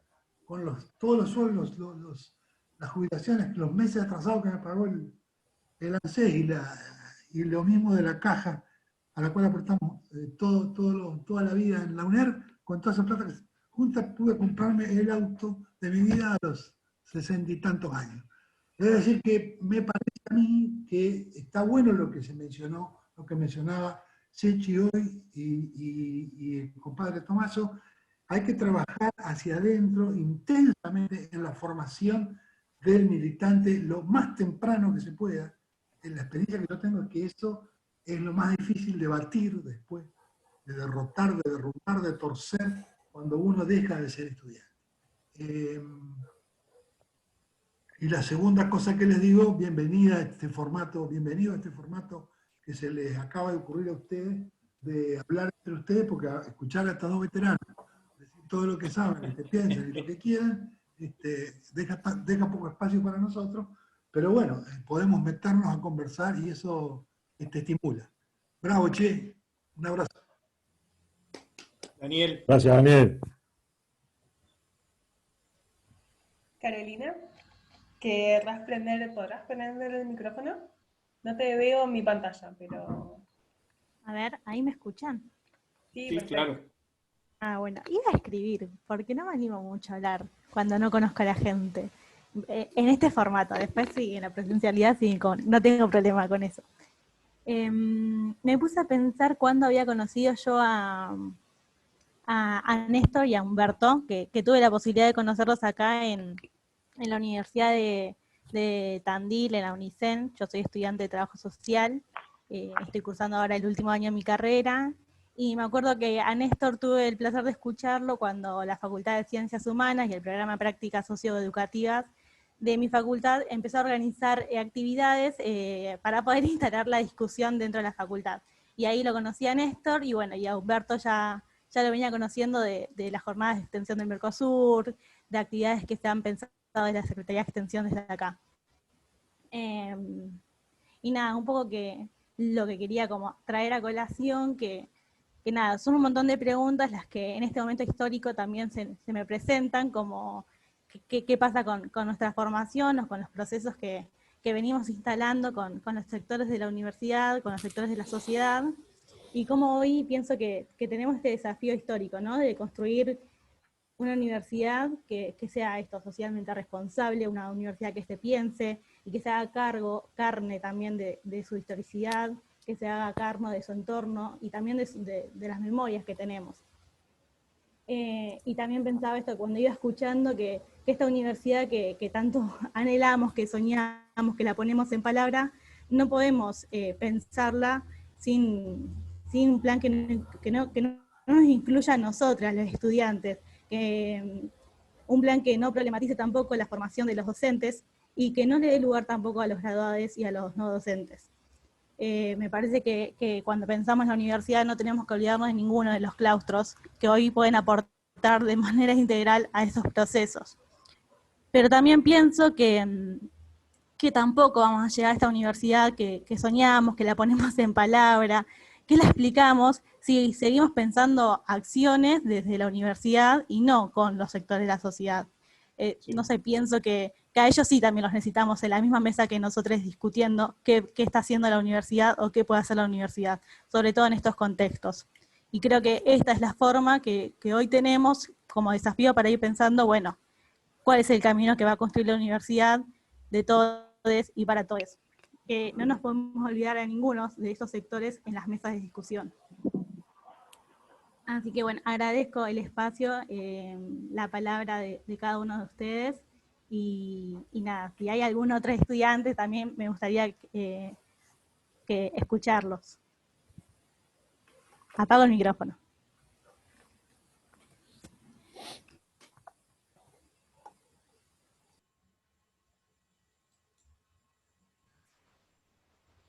Qué placer escucharte, Carolina. Ojalá yo no nos conocemos personalmente, pero ojalá que en algún momento nos podamos encontrar personalmente, y si no, que sigamos pensando mientras tanto, sigamos encontrándonos virtualmente, porque la verdad es un placer escucharte y creo que coincido y que todas las personas que estamos acá coincidimos con vos en cómo pensar las universidades y con quiénes pensar las universidades públicas. Dio la palabra Romina Colachi, no sé si... por ahí. Veo muy pocas personas en mi pantalla. No hay ninguna otra estudiante como Carolina que quiera hablar, porque casi así, maravillosas palabras, y nos callamos los otros y las otras. Total. No quería silenciar a los demás, solamente que invitar también a escucharnos. No, es que creo que fuiste, Carolina, al centro de algunas cuestiones importantes.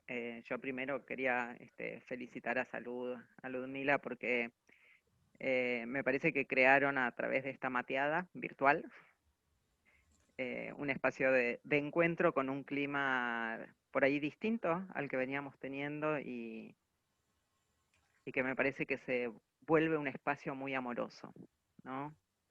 Y ojalá las universidades se vuelvan, como Humberto hablaba de esa amorosidad y Néstor de esa capacidad de conmover, y ojalá las universidades tomen ese lineamiento. Pero instalarnos desde ahí es definitivamente una disputa. Estamos haciendo una disputa de poder. Gracias, Daniel de Micheli, por decir que esa actitud militante puede durar toda la vida, ¿no? Con la potencia estudiantil, con la potencia de las organizaciones de base y amparadas en la matriz universitaria.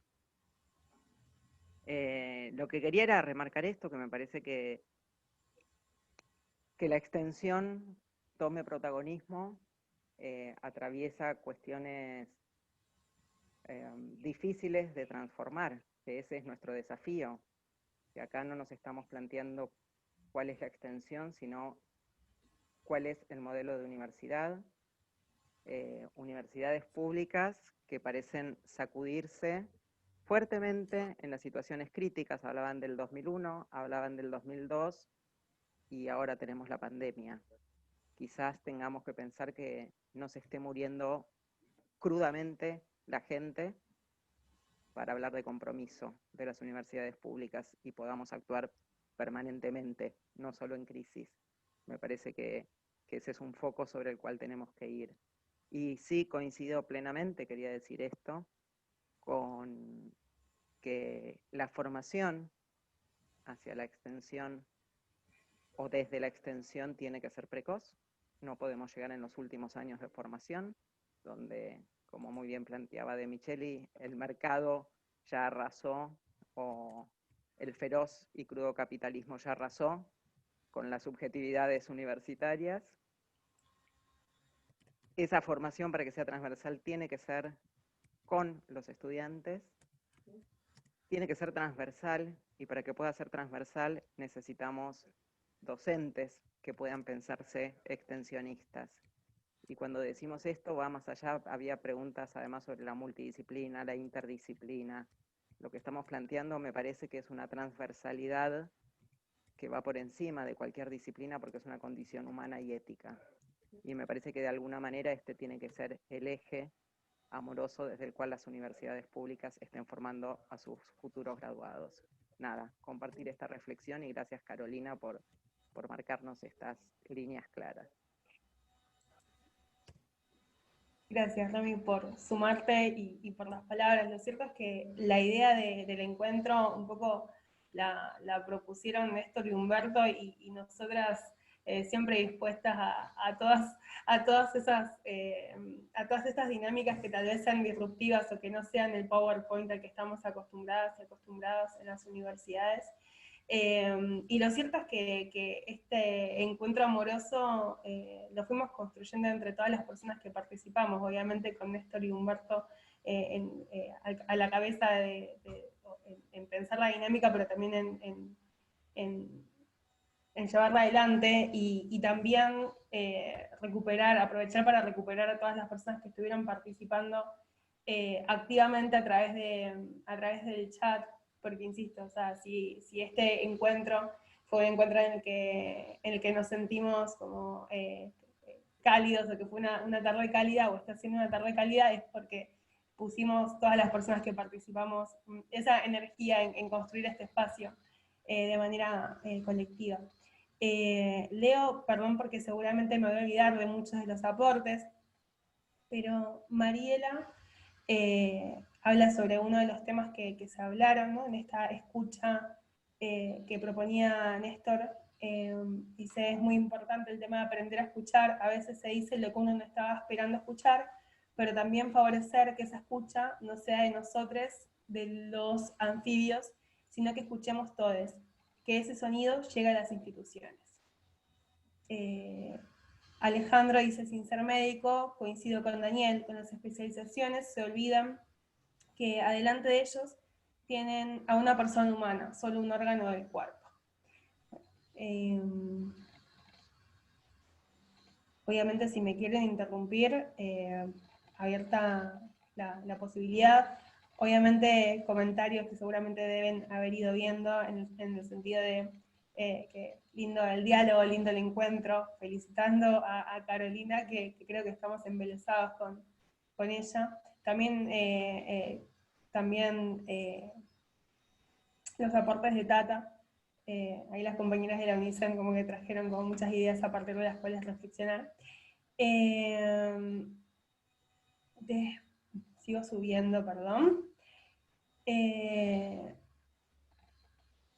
Susana, que hace un ratito me escribía Susana, estamos preguntando por el chat, Susana, obviamente que si seguís, acá sí te veo, Susana, si querés prender el micrófono, adelante. Ella nos aportaba en el chat que cree que las experiencias de extensión no necesariamente impactan en la vocación o en las elecciones profesionales, sí en los valores y en el compromiso social del profesional. La experiencia extensionista siempre pasa por el corazón humano. Obvio, sí, mientras querés, Susana, prender el micrófono, abierta e invitadísima a hacerlo. Sole Alves, docente y extensionista de nuestra facultad, nos estuvo acompañando durante casi todo el encuentro, pero se tuvo que retirar y decía: un placer escucharles, un placer como siempre, y una lástima tener que retirarme a cumplir con actividades laborales académicas, con la idea de seguir construyendo juntos con los y las estudiantes y con el territorio, los abrazos desde una mirada crítica y problematizadora. No quiero olvidarme de nadie, perdón si me olvido. Luis quiere hablar, fíjate.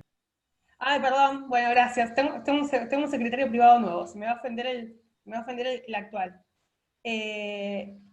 Luis, sí, pero totalmente. Prendés tu micrófono, yo tengo la pantallita como medio reducida, pero Luis, te escuchamos. Bueno, dale, gracias, buenas tardes a todos y todas. Estaba no a multipantalla, sino a tripantalla, entre mi hija que me pedía cosas y estaba participando también en otro escenario que ya teníamos preacordado con algunos compañeros y compañeras. Entonces fui prestando atención a los dos en la medida de lo posible, pero primero celebrar el encuentro, el espacio, me parece importantísimo esta idea descontracturante de la mateada, la posibilidad de que muchas veces no se da de escuchar a dos compañeros, en este caso, contar de los inicios de su historia.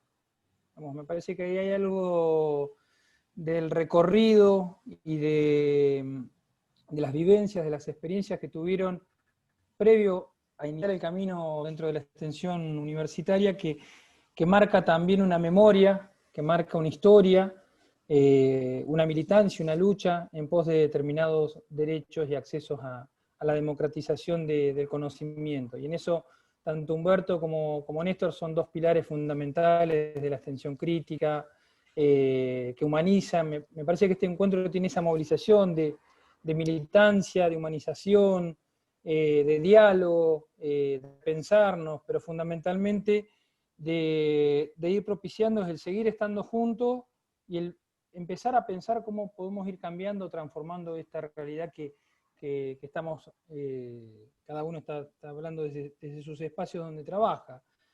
Y me quedo con esto de las prácticas sociales comunitarias, que me parece importante, en algunos casos, como muy bien lo anunció Humberto, guetificadas o construidas en espacios transversales, pero que a su vez son transversales, manejados desde secretarías académicas, secretaría de extensión, y no tienen una relación con la carrera, es decir, con los docentes de la carrera, sino que los docentes son exentos de esos departamentos y de esas carreras, con lo cual no hay un diálogo fecundo al interior de la currícula, más allá de la posición que tengan en esos trayectos, pero también en algo que viví hace un rato. Yo estaba conectado por un proyecto que trabajamos con unas compañeras, que si bien es un proyecto de investigación, lo hacemos con la idea de integralidad de las funciones, y que hace tiempo venimos trabajando en términos de lo que es la mal llamada violencia escolar.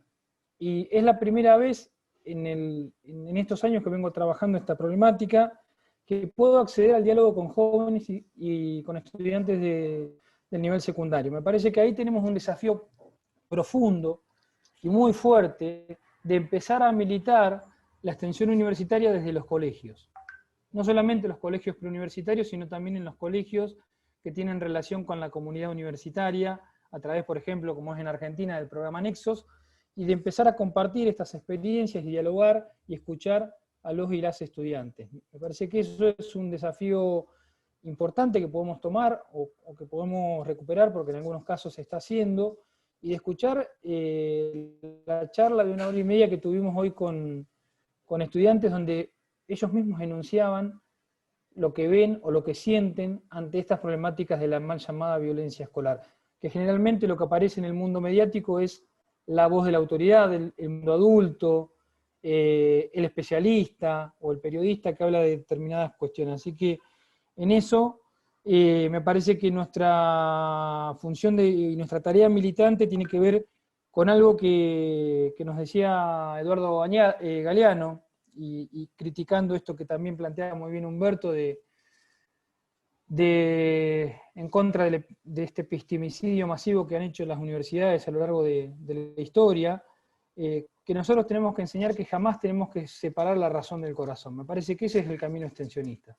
Ahí está el verdadero diálogo de la humanización. La verdad que es importantísimo seguir manteniendo esta mateada, ver los formatos que se puedan hacer y que también nos sirvan para que las próximas experiencias de webinares sean en esta sintología y en esta metodología del diálogo y de la entrevista. Me pareció muy bueno eso de que tanto Néstor como Humberto se fueron entrevistando entre ellos. Así que gracias y felicitaciones por el espacio. Gracias, Luis, por participar. Alta dupla pedagógica pegamos hoy. La verdad que el mérito es ese. Ojalá que todos los encuentros, en todos los webinars, tengamos estos docentes a cargo, ¿no? Les leo algunos aportes más desde el chat que fueron llegando. También Ana Aspeitía, docente extensionista de la FACU, de la nuestra, dice: encuentro necesario a esta altura de la tarea para quienes abrazamos esta extensión crítica y andamos por los territorios esquivando la pandemia para encontrar nuestra grupalidad humana perdida. Me siento reconfortada hoy escuchándote, Humberto y Néstor, y viendo a las estudiantes del equipo de extensión acá. Después arriba tenía más. Guadalupe nos compartía una reflexión también, me lo compartió a mí, así que nada más yo lo podía ver, pero las comparto. Dice, a modo de pregunta y reflexión, ¿consideran que el proceso de feminización de la educación superior tiene un impacto en la concepción, en el hacer extensión? ¿O qué reflexión tienen sobre la relación entre extensión e igualdad de género desde una perspectiva horizontal de diálogos y relaciones? Me encantó la pregunta. Después estaba leyendo que dice, preferiría que se lea la pregunta. Digo, ay, no quería hacer la pregunta pública. Dije, ay, no, pobre. No, pero sí. Nos dio el ok para que la hagamos. La sintetizo. Ella lo que comentaba es si consideran que la feminización de la educación superior tiene un impacto en la extensión, y cómo ven este vínculo entre extensión e igualdad de género. Me encantaría escucharlos a ambos. A mí me gustaría, Ludmila, en realidad, escuchar otras voces, porque recorriendo un poco las caras tan conocidas que yo encuentro acá, me parece que hay personas que tienen una trayectoria pero tan importante acá, que me gustaría que puedan tomar la palabra sobre ese tema. Hay personas que tienen una militancia de mucho tiempo, y me parece que son palabras más que autorizadas para hablar del tema. Si no te parece mal, yo, así como al voleo, invito a alguna de nuestras compañeras a que hable sobre este tema. ¿Te animás, Eleonora? Me gustaría escucharte. Bueno, ¿cómo están? Buenas tardes. Bien, Eleonora. ¿Cómo andan? ¿Qué cuentan? Qué lindo encuentro este. Quien hizo la pregunta es Guadalupe, que recién me doy cuenta que está acá, que es mi compañera. Juntas trabajamos Hola, Guada. Juntas trabajamos en la Secretaría de Extensión, en la Universidad Nacional de La Pampa, Hace un tiempo escribimos un artículo que salió en una de nuestras revistas que la verdad que nos dio el pie para pensar y repensar las prácticas de extensión desde los procesos que llevamos adelante mujeres, no solamente en las áreas de extensión, sino también en otras funciones de la universidad. Guada y yo somos trabajadoras universitarias y vemos también en estos espacios de qué manera se sostienen muchas de las propuestas y se militan estas propuestas, ¿no? Y veíamos que lo que ocurría en nuestra universidad es que desde hace por lo menos 4 o 5 años, las propuestas dirigidas y coordinadas por mujeres son mayoría, y que esto de alguna manera ha atravesado a todos los claustros, porque estamos hablando de las estudiantes, que también en un mayor número son mujeres, en nuestro caso son becarias de extensión, quienes forman parte de propuestas de extensión también son mujeres, y esto impactó directamente en las temáticas y en los modos de abordaje que tenemos las mujeres con las organizaciones. Mucho de esto también fue dicho en un artículo que publicaron Romina y Julieta, que salió en la revista de la Universidad Nacional de Córdoba, en la revista XT, en donde esto comienza a manifestarse en números, claramente. Por eso es importante, cuando hablamos de esto, tomar conciencia del lugar en el que estamos, sistematizar las experiencias que hacemos. Es evidente que en algunas áreas hay más resistencias a sistematizar que en otras. En extensiones es un camino que se quiere fortalecer en cada una de las universidades, pero realmente cuando comenzamos a mirar de manera detenida el espacio, los temas y los lugares que estamos ocupando las mujeres en nuestras universidades y sobre todo en las áreas de extensión, la verdad que es significativo, no solamente para tomar conciencia, sino también para reconocer, revalorizar y fortalecer fundamentalmente estos espacios. Eleonora, nos están pidiendo el trabajo. Ya nos lo están pidiendo para que lo socialices y lo podamos leer. ¿Será posible? Sí, es una nota que publicamos que está en línea y también es un documento, un artículo que presentaron Romina y Julieta en la revista. Por ahí Romy lo tiene más a mano, si no lo busco, y el artículo lo tengo por acá, ahora lo colgamos con Guada en el chat. Gracias. ¿Alguien más en esta propuesta de Néstor, de que algunas compañeras que vienen llevando adelante experiencias de extensión crítica o experiencias de extensión crítica y feminista quieran compartir alguna mirada o alguna experiencia?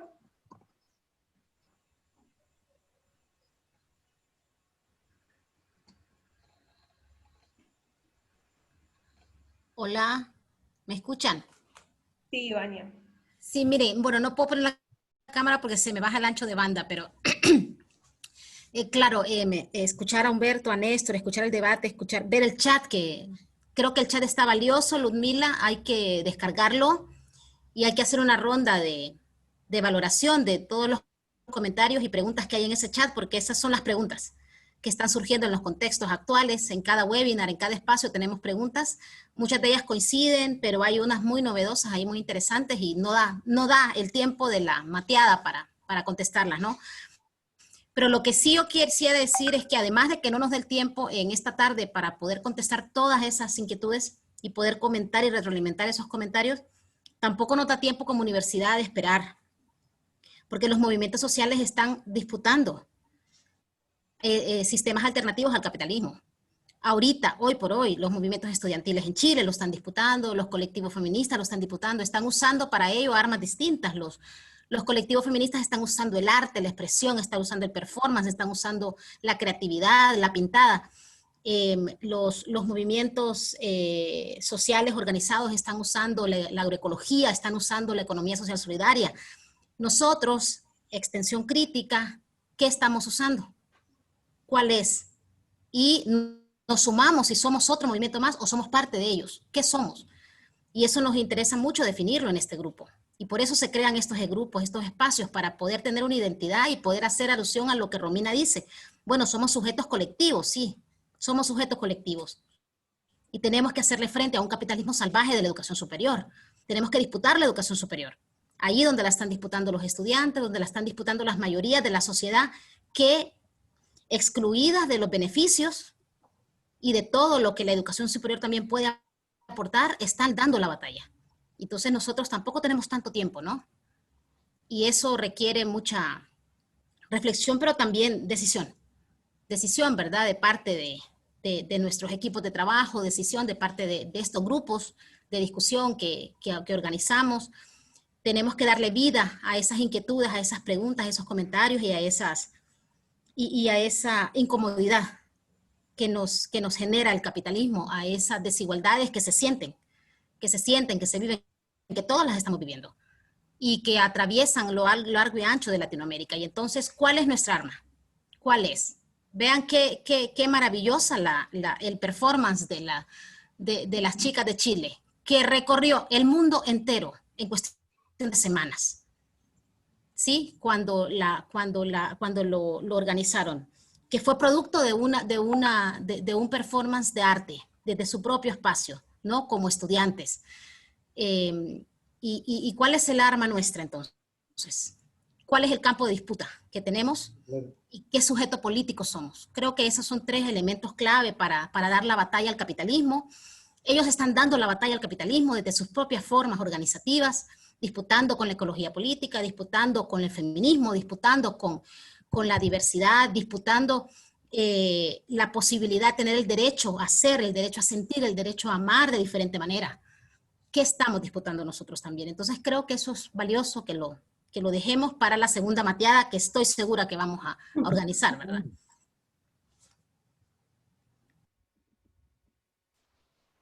Siempre es un placer escucharte, Ivania, y gracias por acompañarnos en otro encuentro. La verdad es que lo virtual nos ha hecho conocerte y es un placer siempre escucharte. Son las 6 de la tarde. Perdón, Lu, ¿puedo decir una sola cosita? Bueno. Y de mínima, porque nos quedará una mateada próxima con estos temas que quedaron abiertos.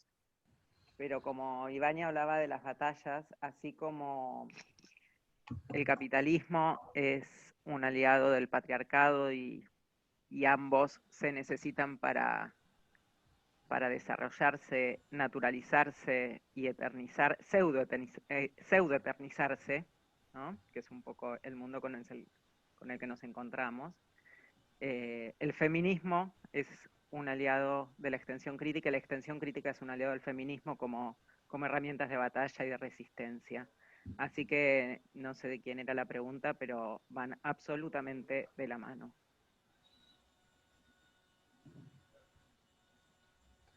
La pregunta la traía Guadalupe de La Pampa. Me parece que está buenísimo que nos empecemos a debatir y que seamos específicamente las mujeres y otras disidencias quienes irrumpamos imponiendo estos temas en la agenda. Está buenísimo también avanzar sobre pensar en experiencias que incorporen el feminismo de manera transversal, y en eso vamos a necesitar a todos los compañeros como aliados. Nosotras en concreto, obviamente la idea no es pasar el chivo, tratamos de llevar experiencias en ese sentido. Y la pandemia, lo cierto es que nos ha acercado cada vez más a trabajar específicamente con mujeres referentes de las cocinas populares acá en el Partido General Porredón. Esperamos pronto poder sistematizar y poder compartir y socializar lo que estuvimos trabajando en esta parte del año y compartirlo con todas y todos ustedes. Bueno, no sé. Tenemos un extensionista que tiene múltiples habilidades, por eso mi pedido encarecido era que aparezca esa voz. Búsquenme donde se esconde el sol, donde exista una canción. Búsquenme a la orilla del mar, viendo la espuma y la sal.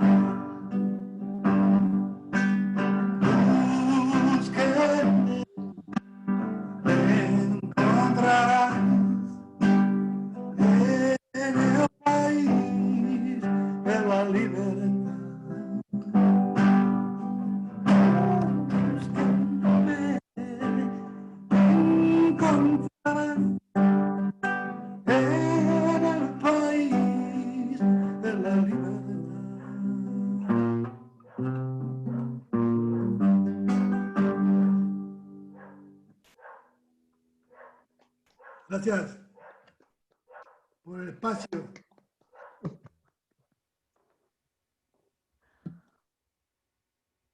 Excelente. Si les parece, Néstor, Humberto, quieren saludar. Por nuestra parte, agradecerles nuevamente a todos los compañeros extensionistas que nos acompañaron hoy. Esperamos encontrarnos pronto. Les dejo los micrófonos abiertos para que puedan despedirse quienes quieran tomar la palabra. Felices completamente de este encuentro. Le damos la palabra a Humberto, que es el mayor de los dos, ¿te parece? Bien, de acuerdo, estimado tío.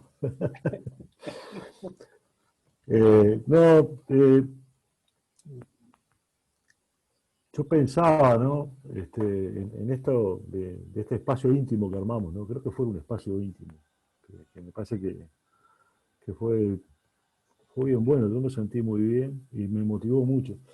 Me parece que cómo reencantarnos, por dónde pasa por dónde reencantarnos y motivarnos a seguir laburando, a seguir peleándola, como decía Daniel toda la vida, ¿no? A pesar de algunos cansancios que se nos van metiendo en los huesos, ¿no? Esto es cosa de viejo, pero y pasa por esta cuestión de escucharnos, de encontrar en compañeros y compañeras jóvenes, altas motivaciones de laburo, mucho amor en lo que están planteando y haciendo. Creo que tenemos que reforzar los espacios de reencantamiento y de reesperanza. Me parece que hay que buscarlos explícitamente, esta cuestión de reconstruir, en tiempos de desesperanza, reconstruir la esperanza. Me parece que y pasa por la lucha, pasa por el trabajo, pasa por ir a buscar a veces a compañeras, compañeros que a veces nos cansamos, ir a buscarlos de nuevo. Y estos espacios son los que nos traen de nuevo a la cancha, a la lucha, a poner garra, a seguir pensando de que hay mundos otros para construir. Este cierre de Daniel es maravilloso, ¿no? La construcción de ese país de la libertad. Bueno, reencantarnos por ahí. Yo estoy muy agradecido de ese invite que me hicieron los compañeros y particularmente Néstor, y de que hayamos planteado la mateada, ¿no? Me parece que estuvo bueno y quería darles un abrazo muy fuerte, un beso muy grande, y expresarles las gracias por el reencantamiento a seguir peleándola, que a veces veteranos nos cansamos un poco, pero retomamos las pilas con compañeras y compañeros jóvenes como ustedes. Así que muchas gracias y vamos arriba, compañerada.